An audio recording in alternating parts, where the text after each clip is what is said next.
YouTube, y'all see what's going on here. Like, this shit was bad, bro. It got out of hand fast. Like, fourth quarter, whew, tough. Y'all see the score. Look at the scoreboard. Look at the teammate grades. Crazy. Anyway, this is part 2. Welcome to part 2. And we're going to get the same team, bro. Like, either we got to get our get back or we're going to get our ass whooped again. The only way to know is to tune into the video. Key matchup. Strap versus Legends Touch. Now, Legends Touch went the fuck off last game. He went the fuck off. Scored 27. So that matchup is going to be the determining factor of whether we can turn this shit around and prove that we can compete with these guys. Because at this point, they see us popping across the screen for the second time. They expect the game to go exactly the way it did the first game. The reason why I always like running series is because sometimes matchup-wise, you don't match up correctly because you don't know the other team's game plan. You don't know how they're going to play. You don't know who the star players are. You don't know how they plan to execute. You don't know none of that. All you doing is you have a strategy and you put your strategy versus theirs. And whoever wins, wins. Now, once you done play the team and you kind of know what they plan to do, if you can't adjust and play a better game, because winning and losing is not what people think it is. Some people think, oh, we're just winning because we're better. Like, if I only play you one time and beat you, and you believe like I beat you just because I'm better, that's like the worst mindset you can have. No, that's not how it works. They beat you because you did not know what to expect when you played them. All that, like I said, you play basketball. Everybody that's pretty much played 2K should know basketball or has some type of basketball knowledge or wisdom. Whether you just play 2K, whether you play ball in real life, wherever it is. But when you go play basketball, you don't really know the players you're going up against. Like, before you play against whoever you play against, you prejudge it, right? You see a tall motherfucker out there, let's just say he's dunking. You're going to assume he's very good at basketball. You won't actually know until you start playing them. Like, the game ain't over or the game ain't won just because a motherfucker is tall and he showed you he could dunk. You feel what I'm saying? The game still has to be played. If you looked at their record being 0-0 and us being a diamond team, it's fair to say that if you was a betting man, you would have bet on our team to win, but you've just seen we got our ass whooped. Like, it's because we did not know what to expect. You know, no record, no numbers, nothing to tell you what the other team is about. We just playing. But after they whooped our ass, I know now that they run 5 out. I know Legends Touch is really like that. He's him. And their defense is really good. That's what I know now because I've experienced it. I played against them before. And now I get to make the necessary adjustments to see if we can just give them a better game. So going into this, that's what I was telling my team. I was like, hey, I know we can give them a better game than what we just played. Now, at the point we lost, I'm not convinced that we can beat them. I'm not. Yes, I believe we can beat any team in the world. That's not what I'm saying, but I'm not convinced that we have the confidence to beat this team after they just smacked us the way they did. Like, they put belt to ass for 30 minutes out of a 24-hour day. And it wasn't pretty. I'm pretty sure in their party, in their chat, it got so good for them, they're not even talking about 2K. There's no communication on switching or none of that shit. It's, yo, my baby mama tripping or my girlfriend, she getting out of pocket right now. Or I gotta go get a haircut this week. Like, just some random shit. They ain't even talking about 2K no more. That's how bad the ass whooping got. They chilling, they feeling good. They just beat a diamond team, which, like I said, I'm pretty sure they just disbanded and restarted. Either that or they've been in proving grounds, whatever the case is. Like, this is a team that's been together for a while and they got their chemistry. Y'all saw it in the first game. If you did not, please check out the first video before you finish this. right? Just that way you have the full insight of what's going on. Just don't come watch this one and hear me talking this one and think, you know, one thing about me and then you didn't go watch the other video. Just throwing that out there. So the second game, what's the adjustment? Right? Because obviously, you know, offensively, I felt like we was pretty consistent. You go back and look at the box score for the first game, we was getting around 12 points a quarter. What that tells me is our offense was consistent, if not really our offense. We were still getting the same shots we normally get, same opportunities, and we converted at a pretty decent rate. Now, obviously, you want to score at least 15 points a quarter, and we was under that every single time. But if you look at the box score, they had a quarter, the third quarter, which they scored 13 points. In the fourth quarter, they scored 24. What that tells me is we wasn't playing defense. So it's a defensive adjustment that needed to be made to try to, you know, bother these guys or throw them off their rhythm, especially Legends Touch. Now, the first game we played man-to-man, right? I didn't really switch to the 2-3 zone till like damn near the start of the fourth quarter. You know, obviously when teams play pick and roll, 2-3 zone is the best thing to go to, but I always start off in man first, because if man is disrupting everything that you're doing, I don't have to worry about adjusting anything defensively. Everybody should know how we're going to play man to man and switch everything, right? The second game we played against these guys, we are in 2-3 zone off rip, which means it's two ways that I would probably run the 2-3 zone, right? You would see times where I put myself up top to defend, and then you'll see other times where I put myself in the corner to defend. All right, my teammates don't know this because for them, they're just pretty much playing, they're doing as they told, trying to help the team win. For me, it's very strategic. If I put myself up there on top of the pick and roll, that means I'm playing for a low scoring game. Like, the way I play defense is not to stop anything. The way my defensive philosophy is stay in the way. I'm not reaching. I'm not jumping at anything. Like, my defensive philosophy is just, I want to be in your way for 24 seconds. And if you're good enough, you're going to have to score through me. Like, you're going to have to make a miraculous play to score through me. Now, I got other people on the team, guys like Savage, guys like Strap, D-Mac. They are a little bit more aggressive defenders, which means they're going to go for the home ball steals. They're going to try to go for the chase down blocks. They're going to like do stuff like that. So if I'm playing in the back of the 2-3 zone, that means I'm expecting them to create chaos, right? They're not going to defend the way I would, but I expect chaos. I expect them to be kind of running all over the place, and hopefully that fast style pace disrupt the point guard rhythm, as opposed to the slower pace that I prefer, right? Either way, I'm trying to control the game as best I can from whatever standpoint, right? But with that being said, our adjustment this game was to go to the 2-3 zone. I was very focused on trying not to let the shooting guard go off for another 27 to 30 points. And I think Strap kind of took it personal. You know, him being the lockdown on the team, he wanted to prove that he can actually guard it, be consistent with it. And he kind of played it closer to the way I would, as opposed to trying to be more aggressive, you know, the entire game.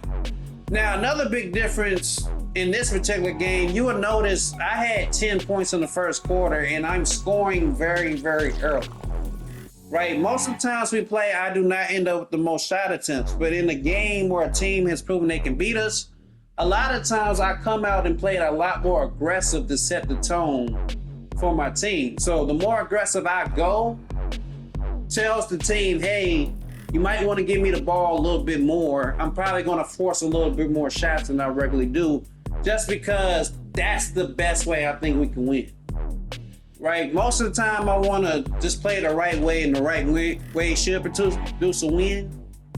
But then sometimes the right way is get the fuck out the way, give me the ball, let me do what I do.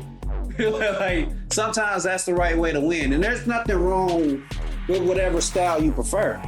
Like most people that play 5 out, you know, you're playing with 4 other guys that trust your ability to score in 1v1 situations.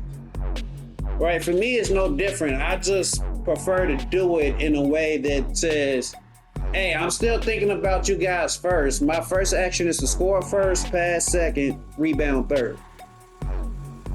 All right, but scoring first, obviously, sometimes I'm going to be a lot more aggressive forcing the action than others. And y'all got to live with me whether I shoot 90% from the field and never miss a damn dunk, or I shoot 20% from the field where I can't make no damn mid-range jump shot. So that is what it is. That was the adjustment. And so far throughout the first couple of quarters, I like where we're at. You know, I think me being aggressive, getting downhill helped a lot. Obviously, I'm working on a new takeover. As y'all can see, my takeover meter filling up. But yeah, that was the adjustment. And, you know, I didn't want to be a laughing stock for 2 straight games, because if you lose 2 games to the same team, it's a good chance it's going to be a while before your team want to lock in and play again. Because at the point you're losing regularly, that means somebody ain't locked in, somebody ain't focused, somebody probably going through something, right? At this point in time, I just call it for what it is. If you kind of took this day, because I believe this was Sunday, right? Montage was playing, but I could tell he wasn't fully engaged the way he normally would be. Certain shots that he's missing that he never misses, he never missed times, he's missing those. He was holding the ball a lot longer than what he normally would. He was trying to force things a lot more than he normally would, which to me is not a bad thing. He's the scorer. Like, he's supposed to try to be aggressive and try to score, but I can tell something was weighing on him outside of 2K. And that's okay, right? At the end of the day, he gave me the best effort that he could at the time, and I live with that, right? It's been times where I noticed D-Mac, he ain't like, he's just like doing something outside of 2K. Like, he's just clearly not focused, like clearly. And I had to talk to him and, you know, ask him what's up, and he'd tell me like, yo, this is what's going on. These people running around, this is what's happening. So this is why sometimes I can't focus the way I want to. So I told him, okay, that's fine. And the reason why you have these conversations is because I try to let people know, hey, yes, I want to play. Yes, it's fun to play. Yes, we're a great team. But if you have something going on that requires your attention, cater to that. Make sure you handle that. You know, those are the things that's more important in life, because it's going to come a time where we're playing this shit, probably playing for money, playing in a league or something, where I can't have the excuse of this outside thing bothering you. Because y'all have to understand, as a team, for the hour, maybe 2 hours that we're playing, you have to be invested in that time and giving that your full attention so we can have the best possible outcome. If we're not doing it that way, it's going to show up in those big games or when we play for money and things like that. So it's important to keep yourself grounded in who you are. If you have something going on, it's okay, let us know. You know, communication is everything, and we'll kind of go from there. You know, if you can't play, hey, this is why we have a roster. The next man can step up and play. I know a lot of times if I'm not playing, then my team is either on with other people anyway, or they probably won't play that day because I'm the point guard. And it's because I've developed consistency and developed trust in me to be able to lead us to victory, game in and game out.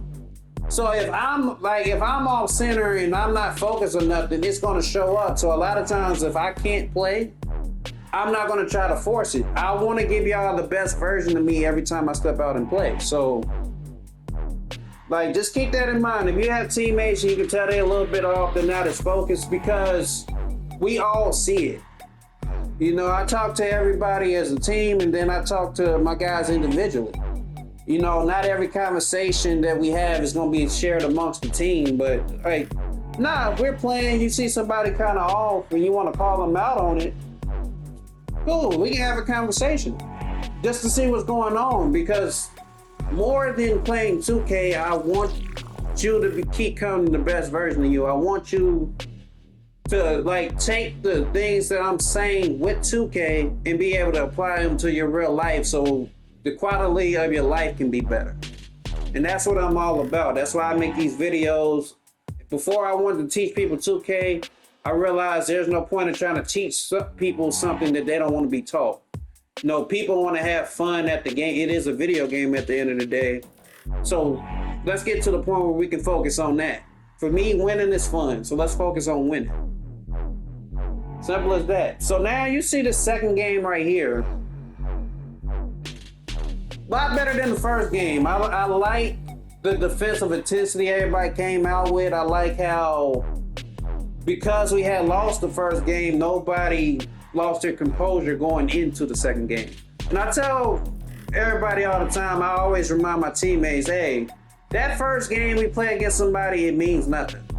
Basketball is never proven in one game. That's why you can turn around and get blown out, and then the very next game you play the same exact team and be a whole different result, because being able to have a chance to adjust is what makes basketball basketball. That's why I know it's a big argument, but that's why I say it's harder to win an NBA championship than the Super Bowl, because in the Super Bowl, you don't have to adjust after like one game. All you do is play that one game. If I'm the worst team, I have a higher chance of winning the Super Bowl than the worst team in basketball has a chance of winning an NBA title. Right? I have seen the lowest seed in football win a championship. I've never seen an 8 seed win an NBA title. Not saying they ain't got there before. It's happened. Recently the Miami Heat did it, but I've never seen them win it, because I mean, it's hard to beat a team that is supposed to be better than you that many times. You know, but that's an argument for a whole nother thing. That's a whole debate. I don't try to argue that, because, you know, if you're more prone to football, more people watch football, more people have played football, just because more people are on the team. So that's a whole nother thing. Going into the fourth quarter. This is a great feeling. We're up. We have the momentum. You know, people are knocking down shots. They're hustling. They're making all the plays defensively. This is a great feeling, right? So I'm pretty sure if you watched the first video, as I've asked you to, you would have came to this second video and probably expected more of what happened in the first video. Why? Because when the winning team is up, the next game, they don't have to make any adjustments. The adjustments is always on the team who loses, right? We got our ass whooped, so it's up to us to make some type of adjustment. Now, game 3 would be very interesting, because now that they are losing, and more than likely will lose, they have to go make an adjustment to what we did, right? Because now that we're playing 2-3 the way we're playing it, they would have to figure out a better way of scoring against our zone, right? Whether it's kicking that pass to the corner that they just got, or relocation shots, or whatever, sending the center early to try to get more rebounds. They have to make some type of adjustment to the adjustment we made. And then also on the offensive end, I mean, I had a pretty good game. I'm just keeping it a buck. I had a really good game. I had a really strong first quarter, and I know that if I can continue to have games like that, you're probably not really going to beat us. Like, that's what the team is designed around. You're not going to beat us when the game plan is being executed at that level. Just simple as that. So I wouldn't necessarily say I have advice for this team that we're playing up against, because they're a good team. They don't need advice. All I would say is that a game 3, a game 4, eventually a game 5, those games would be a lot of fun to complete in. It's the reason why I'm going to bring back the association, and the name of the league is going to be the Dribble Back League. As you can see on the back of my basket, it says Dribble Back League. That's what I'm going to call it. The reason why I'm calling it that is just for a scenario like this.